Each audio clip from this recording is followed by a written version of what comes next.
Depuis presque 100 ans, le vieil homme marchait. Il avait traversé l'enfance, la jeunesse, 1000 joies et douleurs, 1000 espoirs et fatigues, des femmes, des enfants, des pays, des soleils peuplaient encore sa mémoire. Il les avait aimés. Ils étaient maintenant derrière lui, lointains, presque effacés. Aucun ne l'avait suivi jusqu'à ce bout de monde où il était parvenu. Il était seul désormais face au vaste océan. Au bord des vagues, il fit halte et se retourna.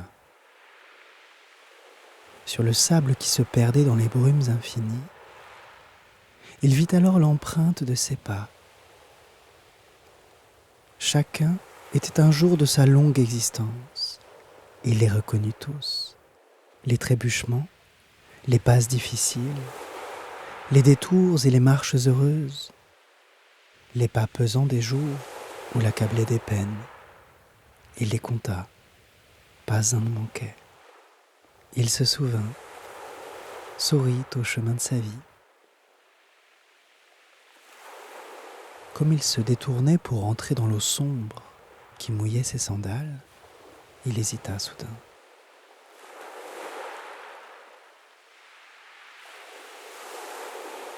Il lui avait semblé voir, à côté de ses pas, quelque chose d'étrange.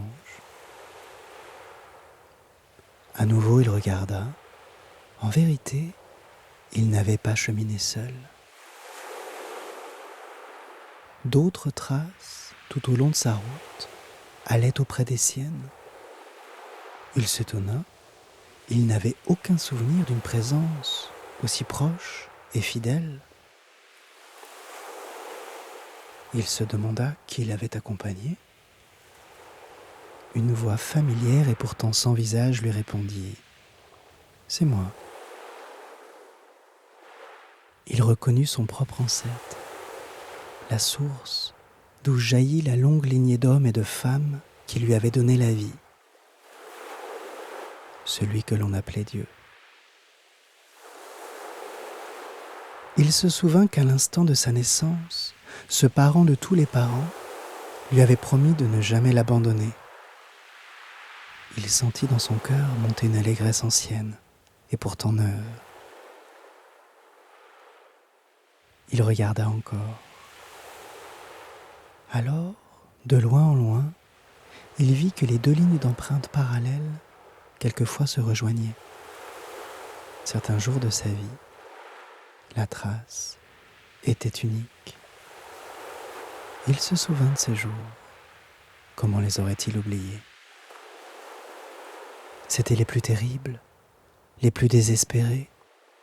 Au souvenir de ces heures misérables entre toutes, où il avait pensé qu'il n'y avait de pitié ni au ciel ni sur terre, il se sentit soudain amer. « Vois ces jours de malheur, dit-il.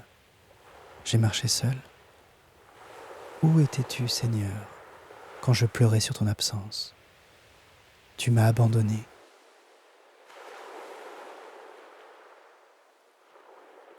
Mon fils, mon bien-aimé, lui répondit la voix. Ces traces solitaires sont celles de mes pas. Ces jours où tu croyais cheminer en aveugle, abandonné de tous, j'étais là sur ta route. Ces jours où tu pleurais sur mon absence, c'est moi qui te portais.